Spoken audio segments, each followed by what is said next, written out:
ગાંધીધામમાં ટિમ્બરની 5 પેઢીઓ પર ડીજીજીઆઈએ દરોડા પાડ્યા છે। લાકડાના વેપારીના ઘરમાંથી 43 કરોડ રોકડ રકમ જપ્ત કરાઈ છે। લાકડાનું રોકડથી વેચાણ કરી 18% જીએસટીની ચોરી કરતા હતા।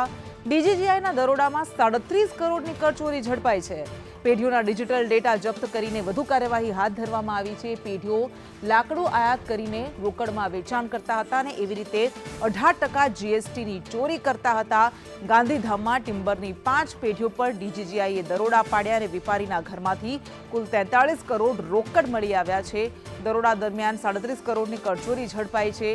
લાકડાનું રોકડથી વેચાણ કરીને સરકારી તિજોરીને નુકસાન પહોંચાડતા હતા, ચૂનો ચોપડતા હતા, 18% ટેક્સ ન ચૂકવીને સરકારી તિજોરીને નુકસાન કરતા હતા। કરચોરી કરીને એક દરોડામાં તો વેપારીના ઘરમાંથી 43 કરોડની રકમ પણ મળી આવી છે, રોકડ રકમ મળી આવી છે।